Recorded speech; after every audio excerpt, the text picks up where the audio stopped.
What's up, YouTube, man? The homie Big D back in the building, baby, with a whole nother episode, man.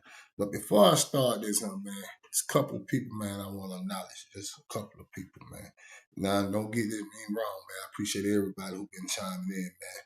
But 11 Currency, what's up, man? I appreciate the support. Hey, man, and who this, Sam Wama? Hey, man, Sam Wama said he gonna put me on the dope, man. I want to start doing more content, man. Man, I'm gonna try to start picking it up, man. I will talk to my people about making sure that I do more content. And I'm trying to. I promise you I am. But I got a lot of stuff going on outside of just YouTube. You know what I mean? And I promise you, I am trying my hardest to carve out time to do stuff on this platform. Give me a second. I got to turn this off for sure, because that's going to throw me off. But let's get to it. This story right here, man, about how money would change people, man. You know what I mean? Money is the root of all evil. And you know, people don't heard that saying, sound cliche, but some people might even argue the fact that it ain't the money, man. It's the people, man. The person, what you do with the money and all that. But when I say money is the root of all evil, and the meaning behind it, my own personal hypothesis or theory behind it is that you will lose focus on the things that are important. Friendship, family.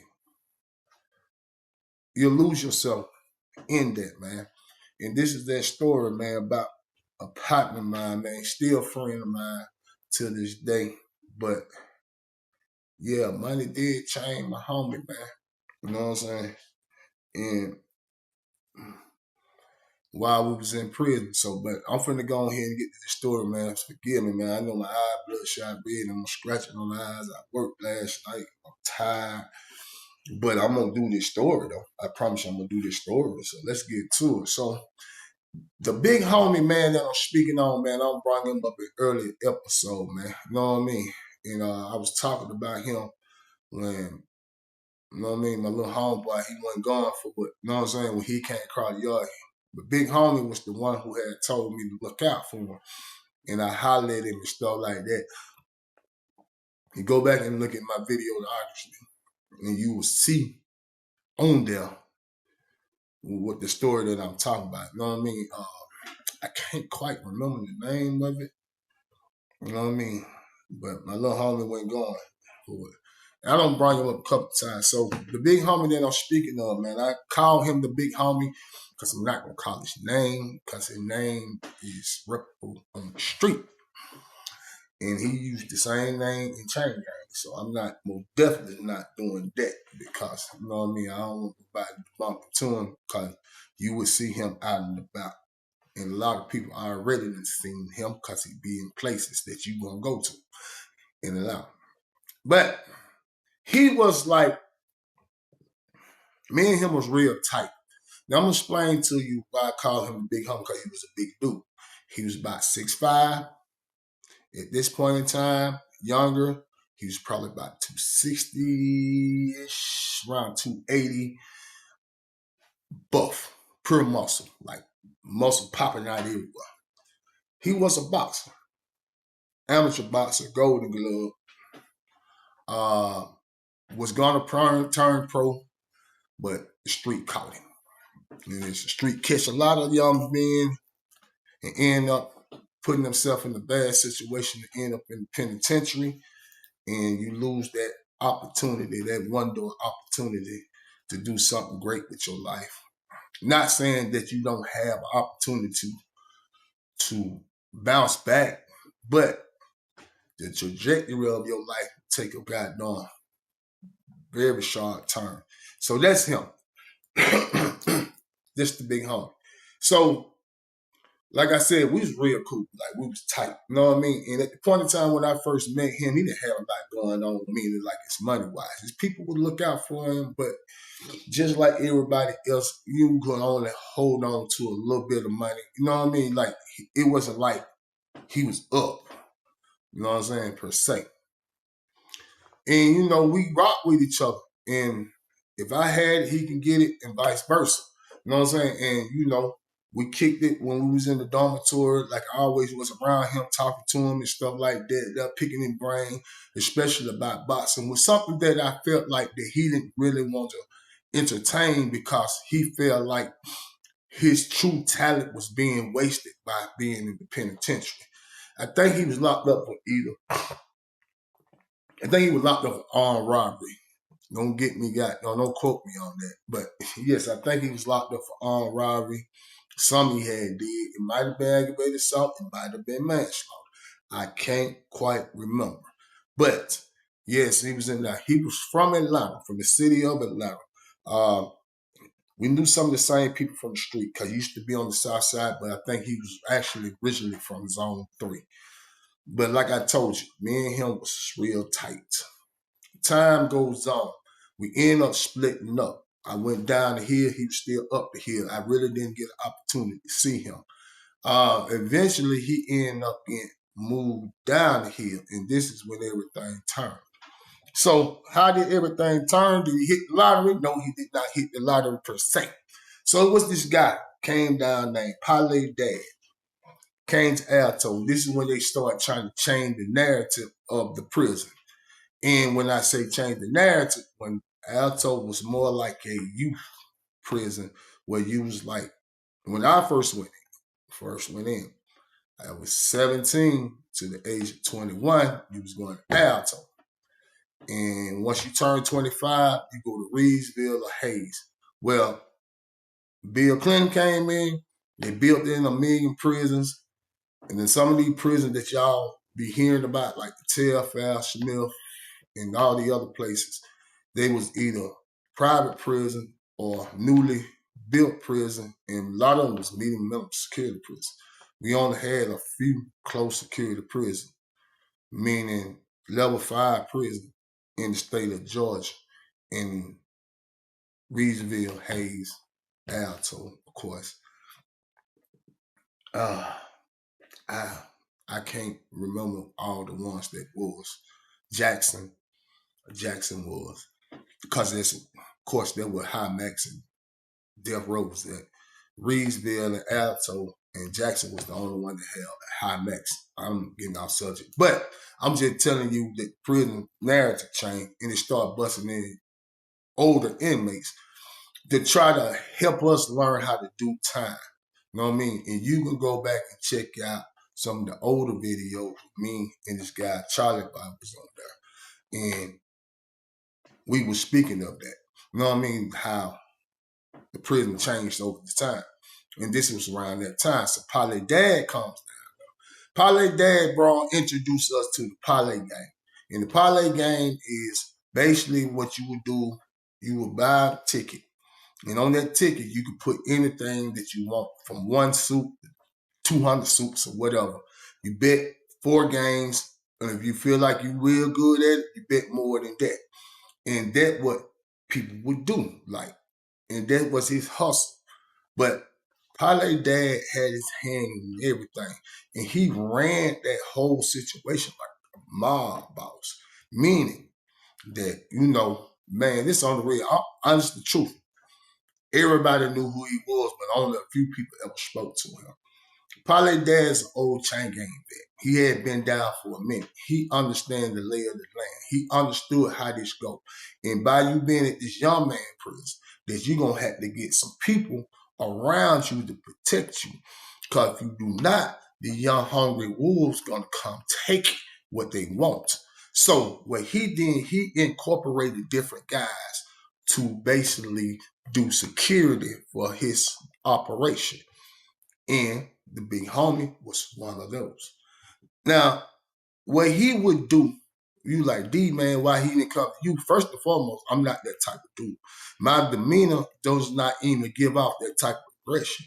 Secondly is that I had stuff, so I don't need your money to do your dirty work or do your bidding.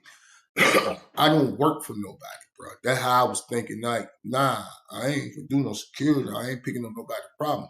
My main focus is not to get chain gang rich or get rich in chain gang. My thing was to get out of chain gang and then figure it out once I hit the streets. I don't have time for that. But yeah, that's what he was doing. So when my big homie came down here, of course, I'm ecstatic. I am happy to see my partner because I hadn't seen him in a couple of years at this point in time. And once he came down to here, he went to the dorm that probably dad was in, which was 17 at the time. Of course, I would holler at him through the door, like, bro, you need to come over here. Then the 30. He's like, yeah, man, I'm gonna try to make him shake the ones and twos and come over there. I like, yeah, boy, come on over him, boy. Yeah, everything straight over him, boy. You going straight over him. Well, as time went on, he stopped coming to the door as much. Then I started hearing that he was doing, like, looking out for Parlay Dad.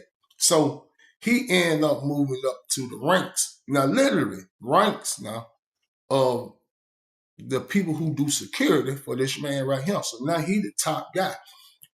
Even just off his pure size, he was imposing.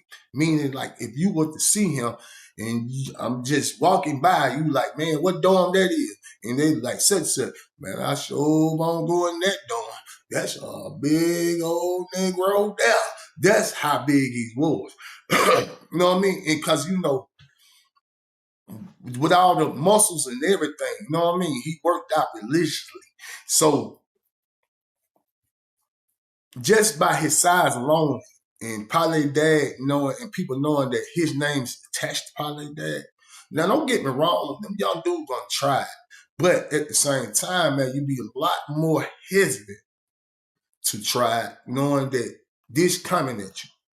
And maybe the big homie took it too serious. People start saying, man, bro, don't turn into a bully. And my big homie had never ever been that type of cat. He always was a dude that was cool, chill, laid back in the cut, just like me. That's why we rock with each other. That we weren't gonna allow our size or our goddamn, we wasn't ultra aggressive cats. We more like, bro, we just trying to do their time, go home, fam. That's all we trying to do. If they come to that, then they come to that. But you know, hopefully it don't come to that. Like I said, come in peace, ready for war. But that's how he was. So that's why I rock with him, because I seen that his demeanor wasn't on that ultra aggressive. Like a lot of dudes around there that had a little size to them, they was ultra aggressive. They be doing what they do. You know what I mean? He wasn't on there packing the peanut butter thing. He wasn't got on taking stuff from people. He wasn't having people messed up and none of that. He was having a calm conversation with you. Well, that started changing. And he started changing. Because people were saying, man, he just slapped Buddy. He just did this to Buddy. And at first, I took it as just noise. Because people will see you got a good come up and, you know, start feeling like, you know what I mean, start attacking you on different issues and different points. They find little small things to come at you about. So that's how I took it. Then he eventually ended up then getting moved over in the dormitory with us. You know what I mean? And apparently, Parlay Dad paid for him to come over there because he wanted to crank up the operation in our dorm to another level, because the guys that was over there was some bullshit. You know what I mean? Like, they wasn't able to goddamn put the muscle down the way that the big homie could. So the big homie came over there and started running the parlay for him. And when I tell you this whole thing about this parlay, and you might be saying, well, what's going on with it, man? It was a lot of money. When I tell you this man had anywhere from 10 to 15 locker boxes in the dormitory he was at. 10 to 15 locker boxes in the dormitory we was at. It was crazy. It was throughout the whole camp, man. He had locker boxes everywhere, especially down in that unit that we was in, the C unit. And that money that generates inside the prison can generate money on the outside of the prison. You know what I mean? Because people had, like, he'll tell people to send me money orders. and I give you, because he ran store and everything. You know what I mean? Just send me the money order, and I go ahead and give it to you. You know what I'm saying? Give you the money. And if you don't pay him, and the money order don't come, then he gonna send one of his goddamn goons in there to retrieve whatever needed to be retrieved through either goddamn finances or blood. So this is probably like that. This is what he was doing. This is an older white man, though. Let me explain that to you, because I don't want y'all to don't have a misconception of what he looked like. This is an older white man. When I say older, I mean the man was in his mid to late 60s at this time. And he used to sit around in these damn state shorts. These state shorts, but it was basically too short to be goddamn decent. I remember my partner crash out shouts. He get mad. Oh, faggot ass nigga, man. I think he tried to go borrow some money from probably dad across the hall, and probably dad told her like, nah, I don't do that. You got to do the transaction over there. He said, oh, sis ass faggot. I know that nigga fucking out there in Weeville. This is what crash out shouted said. But yeah, when Big Homie came over there, I noticed immediately the change in who he was and how he was. And at first, I took it as probably being fed up with prison. We get to that point where you start becoming disgruntled and you become angry and you become goddamn mad at the world. You feel like everybody done abandoned you. And if you don't feel like everybody done abandoned you, you feel like everything in the world is passing you by. I have seen that happen time and time again. Luckily for me, I had a family that goddamn supported me wholeheartedly while I was in there. Right along with that, me having common sense to understand that my situation is my situation, that the world do not owe me anything, and I don't want it to give me anything that I didn't earn in the first place. That's the mentality that I had to go through. I go through my bid with. That's why I didn't come home bitter, because I understood that I created this monster. I got to deal with it. It's nobody's fault but mine. I can't point the finger and say the system failed when I failed myself, because I allowed myself to get caught up in the system. Don't make that mistake, because I promise you, without that bid, you're going to question a lot of things about what went wrong. And all of it going to have to come back to the person in the mirror staring back at you. Moving forward. Moving forward, man. Yeah, man, when I seen the immediate change in him, like, bro, like, oh, God, he moving kind of strong, straight, you know what I mean? Like, he came down with me, he spoke to me, chopped it up with me, but he quickly got down, started distancing himself from me. You know what I mean? Because it made me feel as, I know he ain't tripping on that little goddamn good, because he came over there with like 4 net bags of stuff. Then had 2 more net bags sent to him across the hallway. I'm like, bro, I know damn well home ain't switching up like that behind the zooms and well. He never had it like that when he was in prison. Like, chain gang treed up, chain gang rich, having your way, moving how you want. You got a locker box full of food. You got a locker box full of commissary. You got a locker box full of everything that you want and desire that you can get in prison. You got 3-4 radios. You know what I mean? You got tennis shoes. You got all these little bullshit don't mean nothing. But everything has an exaggerated price in prison, because you can only get so much. So when you get that little bit of stuff that you get, you try to get as much as possible to make yourself feel as comfortable as possible while you're in prison. But comfortable in prison, it's a weird thing to even try to goddamn say, because I never was comfortable in prison. But I did get complacent at one point in time. I'm going to tell y'all that story. And I'm going to bounce off probably this story right here. So always will keep this story in your mind. But yeah, man, I started seeing that Big Homie had switched up. So I'm sitting in the room one day, man, and this goddamn white guy came down to the room. Name we used to call him Swamp Dick. That's the weirdest name in ever, man. You know what I mean? But the reason why we called him that, cause he from South Georgia, and he said he was going from a guy doing one bayou to another swamp. You know what I mean? He said he from down there in the Okanogan swamp, whatever. I don't know nothing about none of this, but that's what he said. He said he was goddamn slanging goddamn wood, goddamn all through them spots.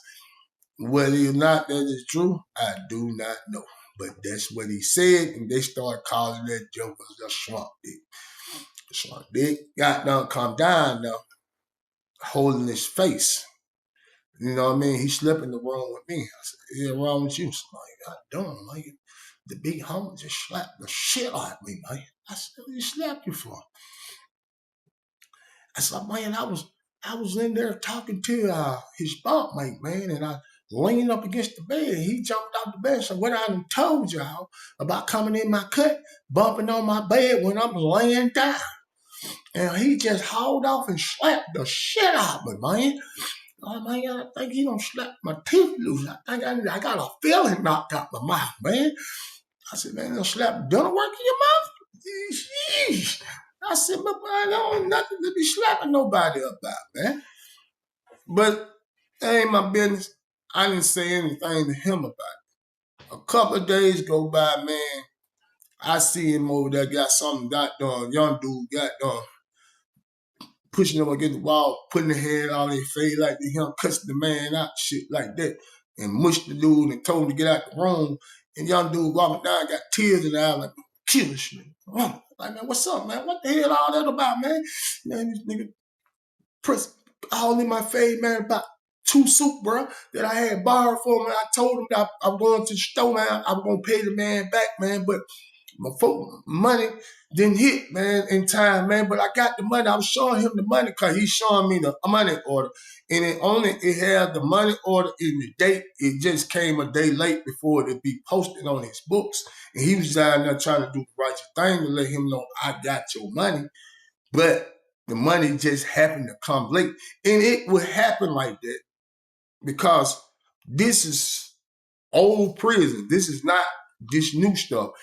And you would get your money, but if the money hit, because it got to be like 2 business days before the money hit. And if money hit like that Tuesday and we going to the store that Wednesday, you're not going to the store.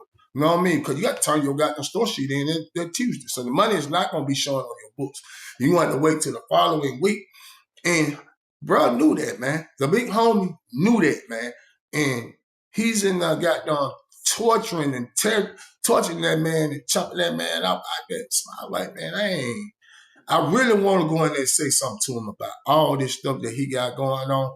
But I guess because we was cool, that I don't want to be like, like coming at him behind somebody that I really don't rock with like that. I don't know what it was about it, but I can see it's building.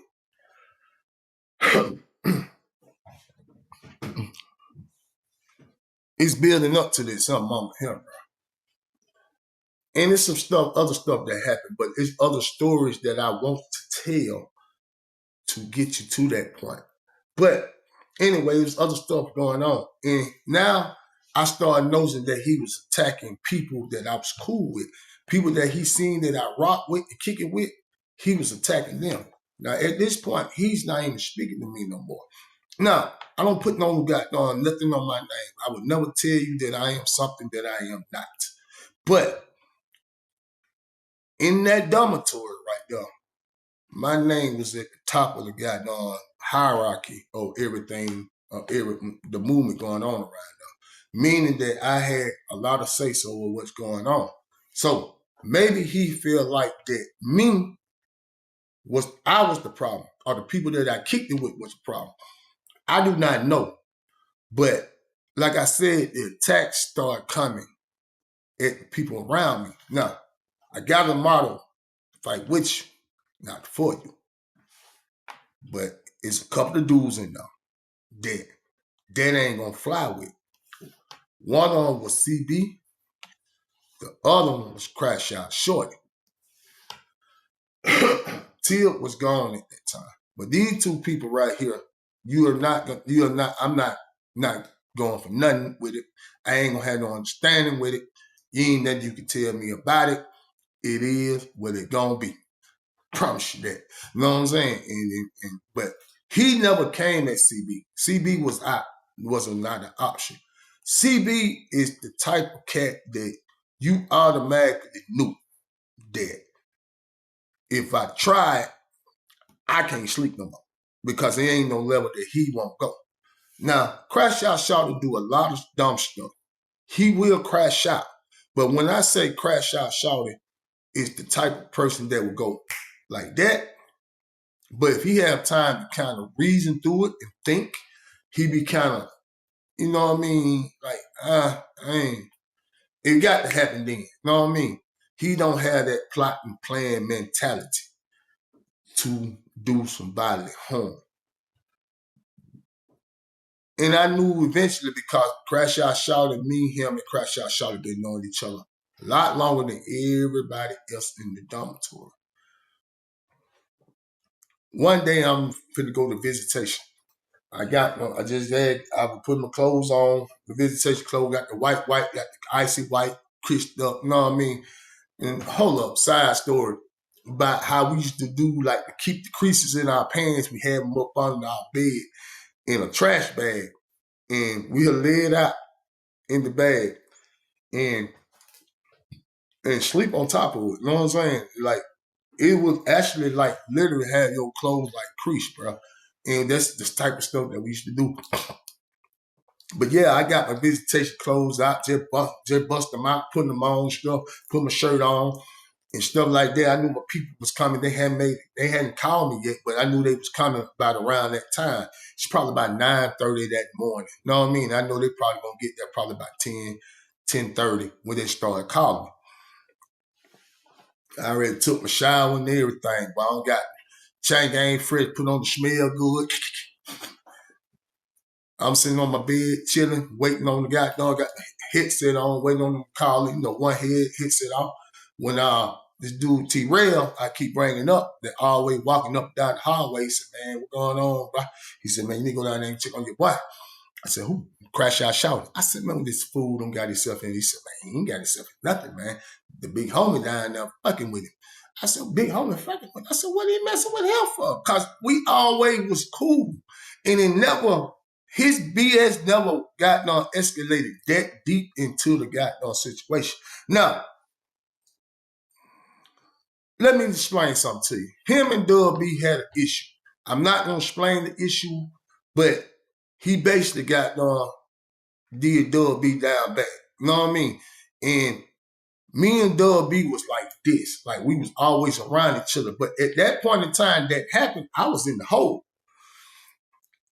And furthermore is that me and Dub B had started kind of splintering about our friendship because of T-Rail. He started kicking around T-Rail and Hog Killer more so than me.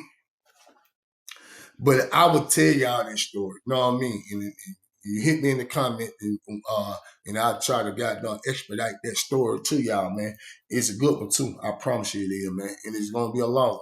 But anyway, I'm sitting down there on the bed, and T-Rail telling me, like, he down there messing with Crash Out Shawty. I'm like, why in the fuck would he be messing with Shawty for? You know what I mean? Shawty don't borrow nothing from him. He don't get shit from him. Because we already established that this dude ain't right. You know what I mean? But at the same time, we always were been cool with each other. You know what I mean? And we had a situation with Zone 3. If you want me to expedite that story, it probably gonna coming up here shortly. But we was cool with each other. Like, I never thought that he would cross over that line to be directly attacking somebody that I rock with. I didn't never think it was get that far. You know what I mean? Because like I said, although it was cool, now don't get me wrong, me and the big homie was cooler than Crash Out Shawty and him. But me and the big homie, you know what I mean? But him and Crash Out Shawty was cool. So I get up and I walk down and I said, what's going on? So I walk in the room. Now, mind you, I got my visitation stripes. I'm waiting on these folks to call me and stuff. So I walk in the room in the hallway, and it was right at the back of the dorm. Del Row and what we used to, the door, it was actually the room across from Del Row. I walk in there, Crash Out Shorty is sitting on the bed. The big homie is standing up. He got like, he's standing on top of him. And, and Crash Out Shorty is not a real big dude. You know what I mean? And it looked like, it didn't look right, bro. I'm just gonna say it that way. It just didn't look right to me. You know what I mean? It just looked like a grown man chastising a child. That's what it felt like. So I walk in there, I'm like, bro, what the hell going on? Crash Out Charlotte explaining to me, saying, nah, man, this man tripping. Talking about somebody went in his locker, went in this nigga locker, and the dude he was talking about was the dude I actually just did the last story on Alto about. You know what I mean? When I told he tried to put a hit on me. You know what I mean? You know what I mean? It's John Burr South Black. He had some stuff in John Burr South Black locker. And apparently a speed stick. At that time it was going like $2 in prison. Speed stick done turned up missing. So and I'm like, man, come on, Shotty. You know that man don't steal. And then he crashed that shot and said, man, that's what I'm trying to tell you. You know what I mean? He said, nah, every nigga that was playing poker over here need to give me $2 or else. So basically what he was saying, they was playing poker on the bed that John Burr Black bed. Why was they playing poker on there? I do not know. Don't ask me. To this day, I was confused about it. I guess because it seemed like a good bit of paper. I don't know. But, yeah. And apparently, he's saying a speed stick turned up missing. Let me explain this to you. It was over 30 speed sticks in John Burr's black locker. I guess he went in there and counted every item that was in John Burr. That was the cosmetic locker that he had. He had like 100 bars of soap, 30 speed sticks, baby powder, shampoo, whole bunch of stuff in there, man. I'm talking the locker box was full of commissary. Yeah, I guess he went in there and counted every goddamn item. I do not know. Now, here's the thing.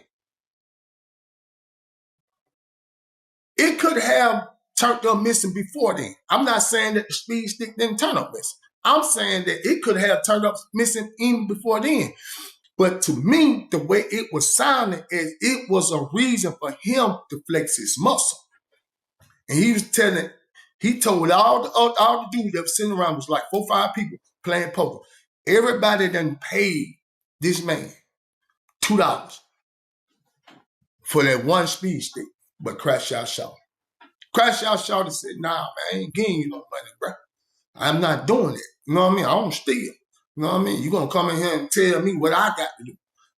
And you already done made $10 on one ball. He said, man, I ain't going for that, man. But he's not standing up. He's sitting down. He's like, man, you won't give me my money. But he keep tapping Crash Out Shorty on the shoulder. Crash Out Shorty keep looking at us, man. Go ahead on, man.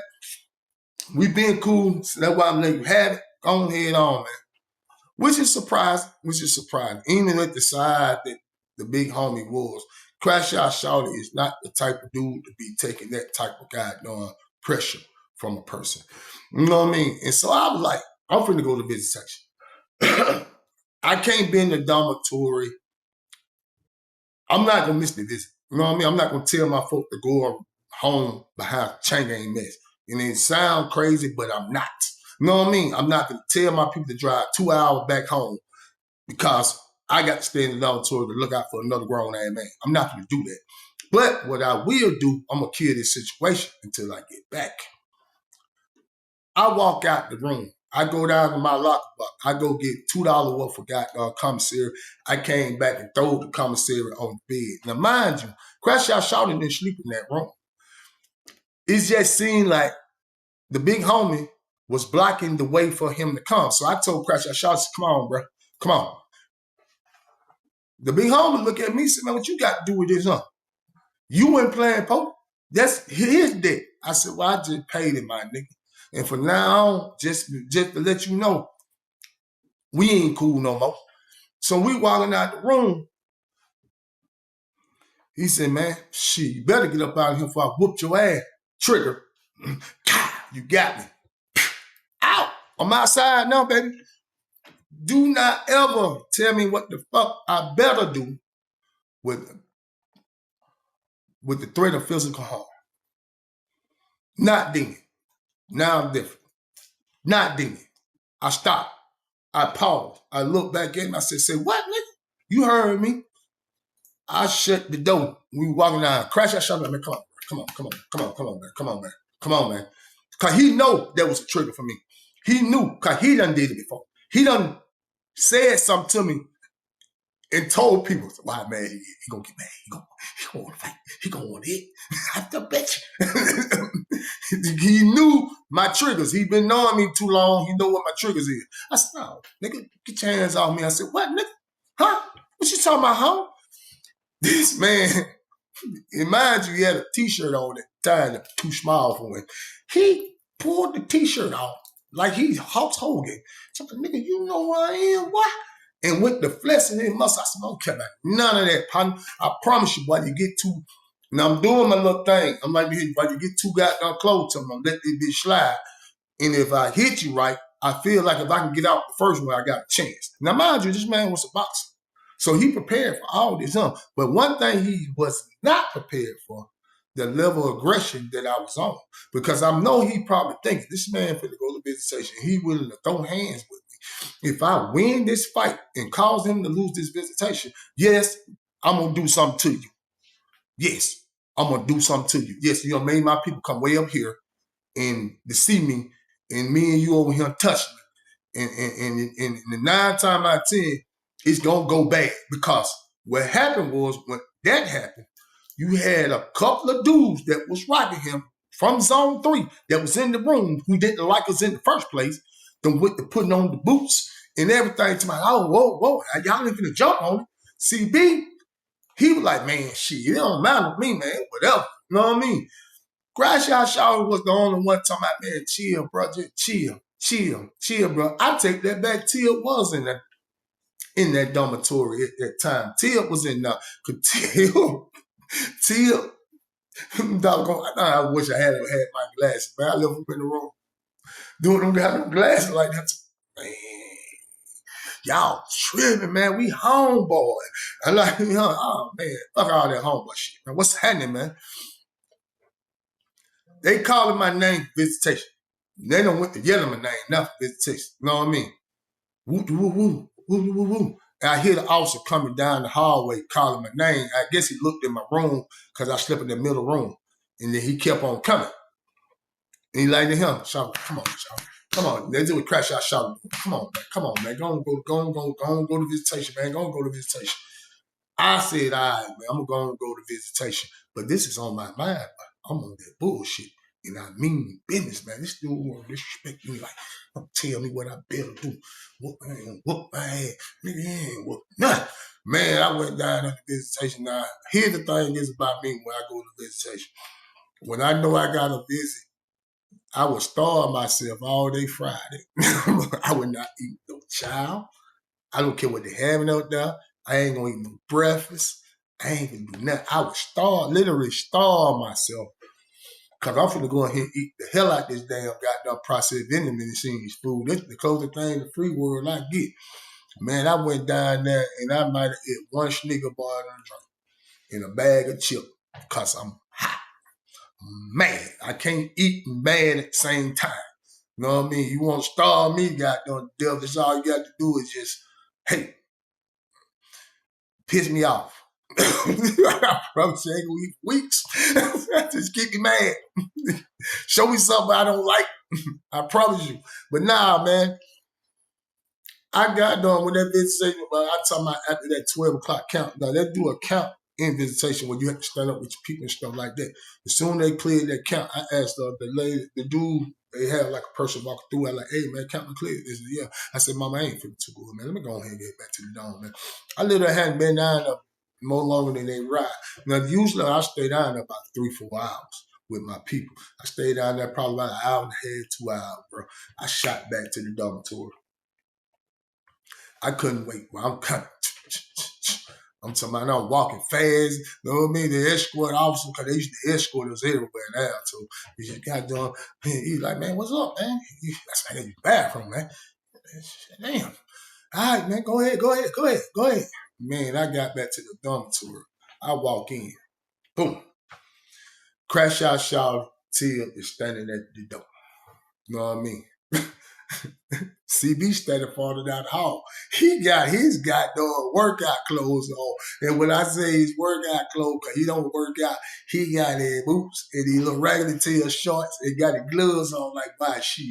I know big homie, he big homie, you finna get them in there, man. We finna do this, huh? Because I'm going to tell you something about CB, man. CB don't like to see me lose nothing.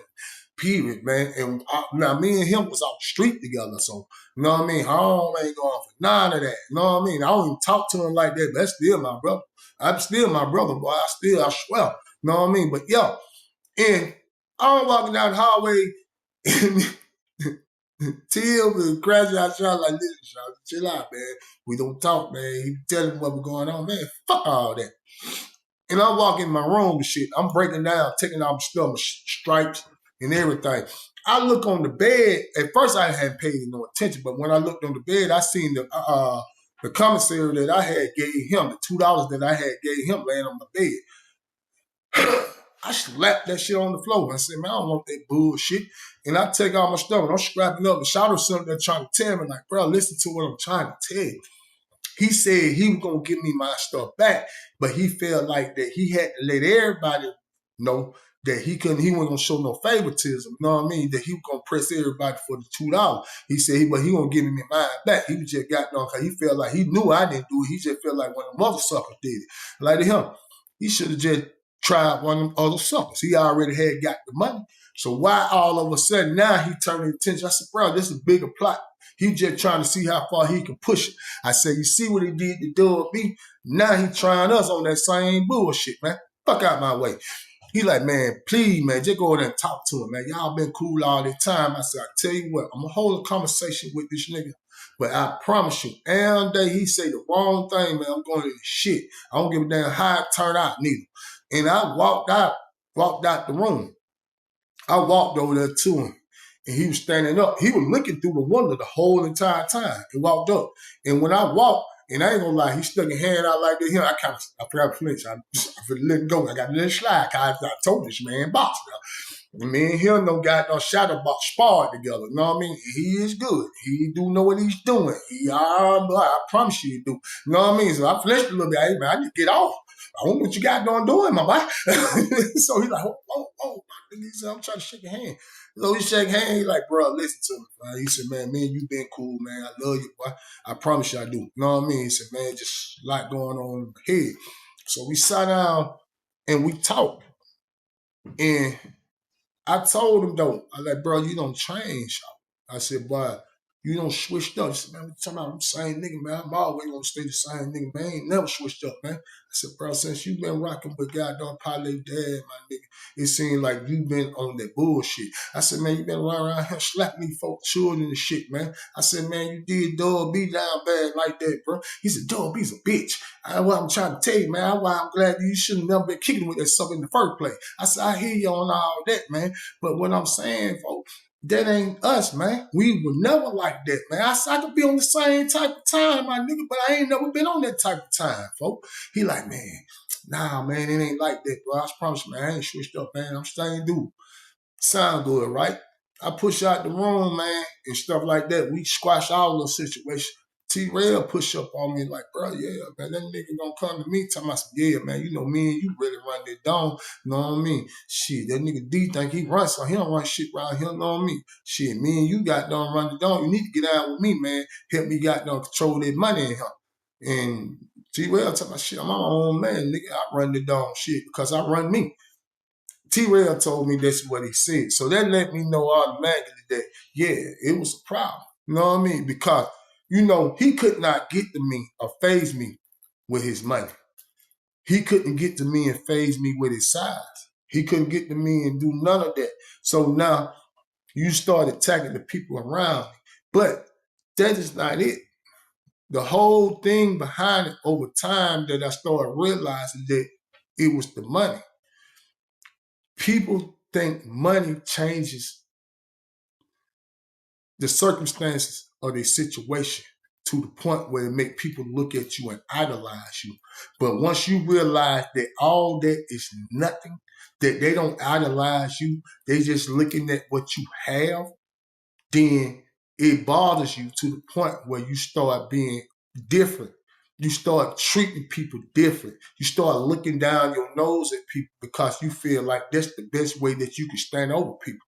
And the whole entire time you are walking around with a fragile ego because you feel like money what makes you. No, money does not make you. Money pays bills. Money can get you things in life, but money does not make anyone. Only thing money does is give you an opportunity to be a bigger asshole. Ask Floyd Mayweather. Because at the end of the day, you got to start being more humble. You got to be humble, and thank God for all the blessings that you get, regardless if it's 50 cents or 50 million. You know what I mean? If you can put food in your stomach, shelter over your background, over your head, that's clothes on your back, the bare necessity of life. Extravagant stuff don't make you better. And I'm sitting on here telling you to him with the jewelry, but this is why I put some of the jewelry on. You know what I mean? I got way more jewelry than that, but I started realizing that this don't have any value to my life. When I held my daughter in my arms for my first time, then I started understanding the value of life because I held a fragile life that depended on me. I ain't never had that before. And don't let money rule you, bro. Don't let money change you, man. If I hit the lottery tonight, I promise you I'm going to be the same dude that I was when I didn't have the money. And I never switched up on my homies. If I got it, you got it.